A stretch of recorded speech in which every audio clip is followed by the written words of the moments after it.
Your vulnerability will be weaponized the moment you show it. This video, 9 Things Smart Men Should Not Do with Women, reveals the quiet traps men walk into while thinking they're being good partners. You will see how female psychology rewards strength and punishes confusion. You will see how relationship power dynamics shift when a man trades control for comfort. Stoic detachment is not emotional coldness, it is control through awareness. Emotional discipline is the weapon that protects your value as a man. When you stop reacting, you start seeing. When you stop explaining, you start leading. Every weak move builds silent resentment.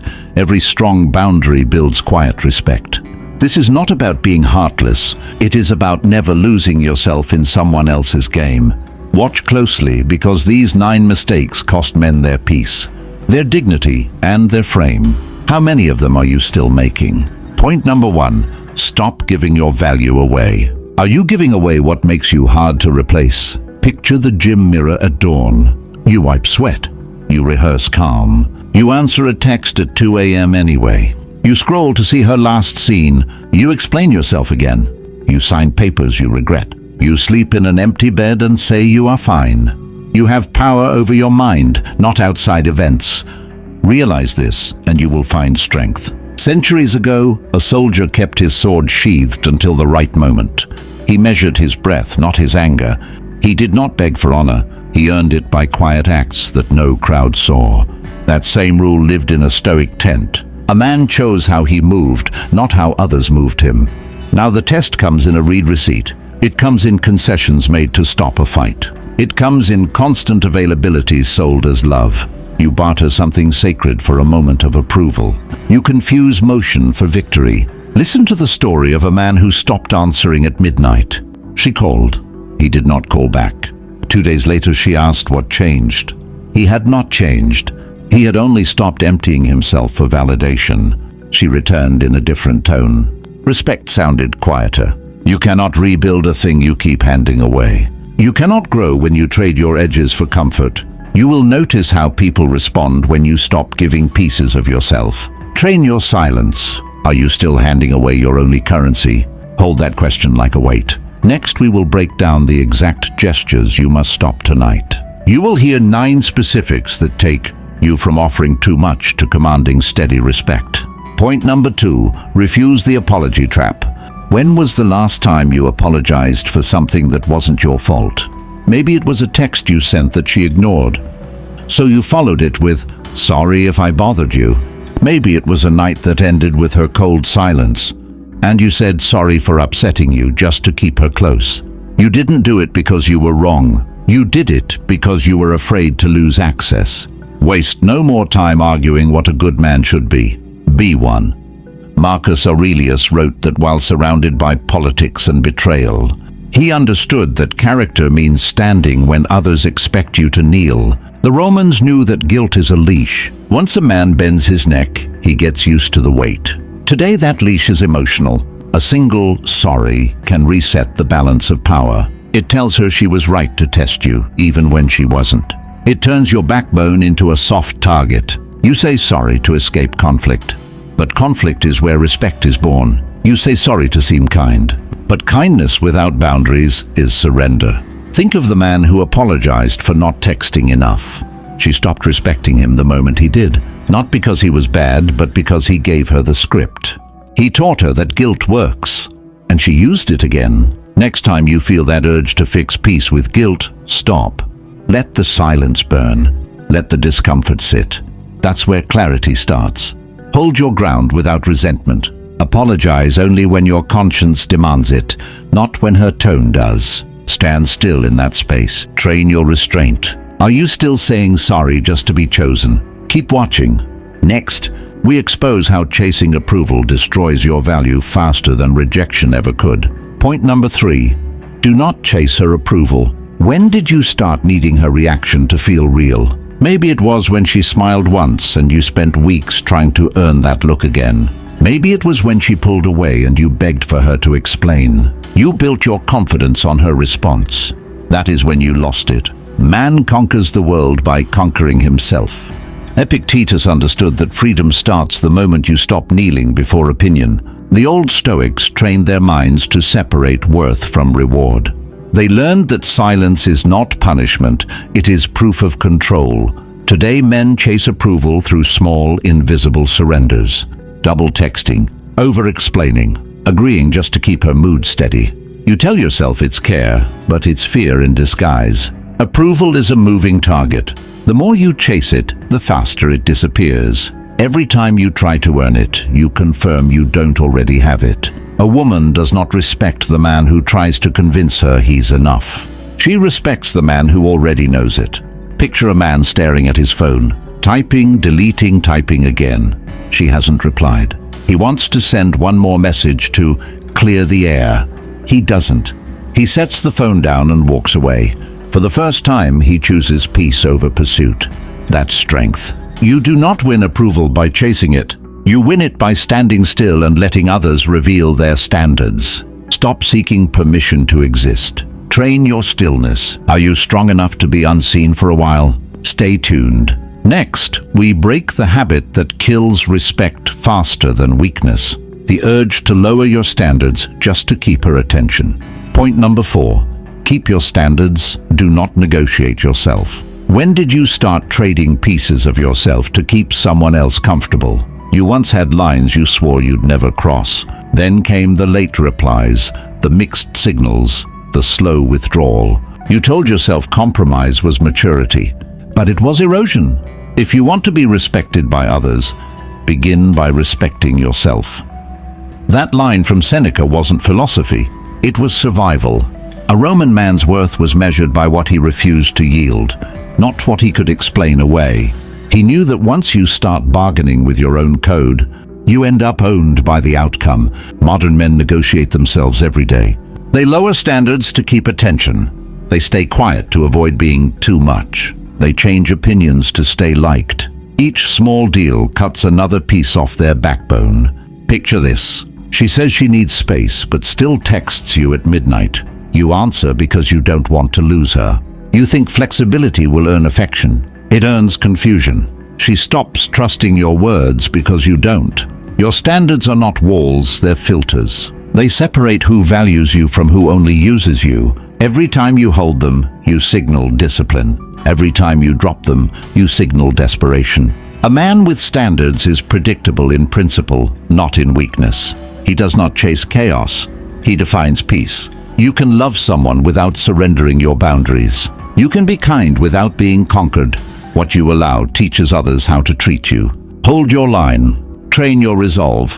Are you still trading respect for attention? Stay focused. Next, we'll expose the hidden cost of emotional unloading and why seeking sympathy can quietly destroy your frame. Point number 5. Do not offload your wounds for sympathy. When did you start mistaking pity for connection? Maybe it was after a breakup when she said she wanted honesty, so you poured out your pain. Maybe it was when she cried with you, and for a moment, you felt seen. But what you really did was hand her the blueprint of your weakness. You gave away the power to hurt you again. No man is free who is not master of himself. Epictetus lived that truth while enslaved, yet freer than most men today. He knew that emotion without control becomes bondage. He faced pain, but never advertised it for comfort. Now men confuse vulnerability with value. They think if they share every scar, it proves depth. But a wound displayed is a weapon offered. She listens, she comforts, then something shifts. Respect fades where exposure replaces restraint. You can share truth without spilling your soul. You can be open without surrendering strength. A woman feels safe with a man who feels solid, not one who needs saving. Every time you seek sympathy, you teach her to see you as a project, not a pillar. Picture a man sitting in his car outside her place. He told her everything, every heartbreak, every doubt. Now she's distant. He replays the talk, searching for what went wrong. What went wrong is he turned her into his therapist, not his lover. Pain is meant to be faced in silence, processed, not performed. You heal faster when you stop begging to be understood. You gain power when your emotions obey you, not her attention. Hold your peace. Train your composure. Are you still confusing exposure with connection? Stay alert. Next, we'll break down how to recognize her tests before you respond, and why every reaction you give is either leverage or loss. Point number 6.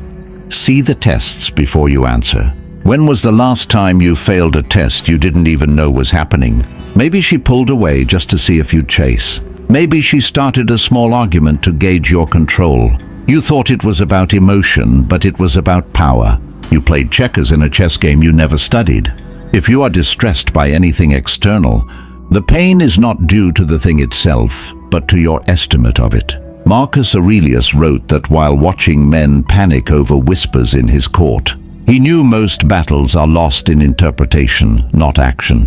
The Stoics learned to see before they moved. They understood that every test is an invitation to overreact. Modern men fail these tests daily. She cancels plans last minute. You argue. She gives short replies. You explain yourself into exhaustion. She goes silent. You break first. What she's measuring isn't your patience with her. It's your control over yourself. Every reaction you give teaches her your price. The man who cannot hold silence becomes predictable. The man who does becomes unreadable. Picture this. She says, "You've changed." Old you defends. New you pauses. A calm smile replaces a debate. She's left wondering, not winning. That's frame control without a word. Your job is not to win arguments, it's to maintain presence. You do not chase understanding. You embody it. Tests are not attacks, they're signals. They reveal whether your composure is real or rehearsed. See the test, do not take it. Train your awareness. Are you still reacting like a man who needs proof? Stay focused. Next, we'll uncover how strategic withdrawal of attention exposes truth faster than any confrontation. Point number 7. Withdraw attention to reveal real interest. When was the last time you noticed who stayed when you stopped trying? You text less, the replies slow down, you stop reaching out, and silence fills the space. Most men panic there. They rush back to fill it, afraid of what emptiness might reveal. The more we value things outside our control, the less control we have. Epictetus understood that attention is currency. Give it freely and you go broke. Spend it wisely and you learn who values it. The Stoics practiced detachment not to feel nothing, but to see clearly who deserved to be near them. Modern men feed situations that died weeks ago. They double text. They check a story. They wait for a sign that never comes. All to keep the illusion alive that they still matter. But truth only appears when attention is removed. Absence unmasks loyalty. Picture this. He stops calling. She notices after a few days. The same woman who said she was too busy now asks where he went. He didn't manipulate her. He exposed her. Real interest surfaces when there's nothing left to gain. Withdrawal isn't punishment. It's clarity. It tells you who was there for you and who was there for what you gave. Attention is power. You train it, you control it, you never waste it. When you stop feeding what doesn't feed you, the right things begin to breathe. Silence becomes your filter. Stillness becomes your signal. Pull back once. Watch who follows. That's truth, not strategy. Guard your focus. Train your absence. Are you brave enough to let silence answer for you? Stay grounded. Next, we'll strip away the illusion of passion and expose how drama often disguises control, not connection. Point number 8. Do not mistake drama for passion. When did chaos start to feel like proof that she cared? You fight, she storms out, then calls you crying an hour later. You feel alive again, like the fire means something real. But that fire burns one way, and it's always you who gets scorched. He who angers you conquers you.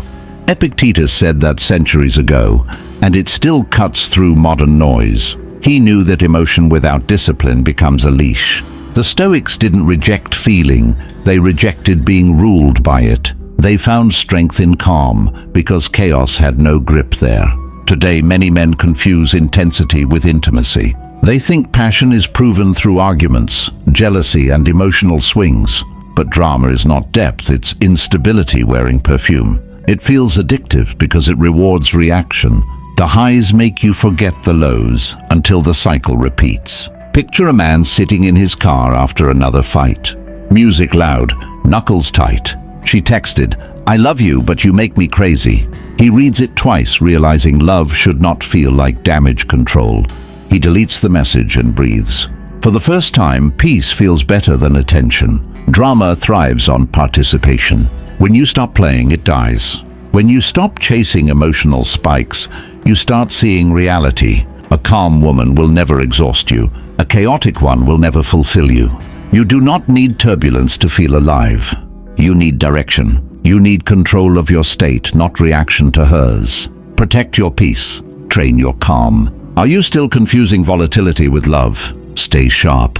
Next, we'll reveal how holding your masculine frame restores the balance between emotion and power, where connection begins with strength, not surrender. Point number 9. Hold your masculine frame, then build connection. When did you forget that connection without control always collapses? You wanted love, so you led with softness. You wanted peace, so you avoided conflict. You wanted connection, but you gave up direction. And now you wonder why she stopped respecting you. No man is more unhappy than he who never faces adversity, for he is not permitted to prove himself. Seneca wrote that for men who wanted calm without courage, he knew peace was earned through structure, not surrender. The Stoics understood that emotion must bow to discipline before it can be trusted. Control yourself first, then you can connect without losing shape. Modern men chase emotional safety by softening their presence. They share too much too soon. They wait for permission to lead. They mistake comfort for love and reassurance for respect. But women follow clarity, not compliance. They relax when they feel your direction. They test when they sense your uncertainty. Picture a man standing in a kitchen after an argument. She's upset, waiting for him to explain himself. He doesn't raise his voice. He doesn't chase validation. He listens. Then he says what he means once and walks away. No anger, no pleading. That silence shifts everything. Frame isn't arrogance. It's emotional gravity. It keeps your center steady no matter who enters your world. When you hold it, you create space for trust. When you lose it, you become part of the storm. Lead with calm. Speak less. Move with intent. Let connection form around your stability, not your surrender. Hold your ground. Train your presence. Are you still reaching for love before mastering yourself? Stay disciplined. Next, we'll close this series by showing how quiet composure becomes your final advantage, where stillness turns into undeniable strength. You made it to the end, and that says something about you. Most men scroll past this kind of truth because it's uncomfortable. But you stayed. You listened. You faced it head on. Everything we covered today wasn't about control over women. It was about control over yourself. The kind that keeps your peace intact when the world pulls at your emotions. The kind that turns silence into strength and discipline into quiet confidence. If even one part of this video made you pause or think differently, hold on to it. Apply it tonight, not tomorrow. Because growth starts the moment you act, not when you agree. I appreciate you being here. Every view, every comment, every moment of focus builds a community of men who choose clarity over confusion. If this message spoke to you, subscribe and stay connected. Hit the like button if it helped you see something new. And tell me in the comments what lesson hit hardest for you. I read them all. With that said, thanks for watching, and until next time.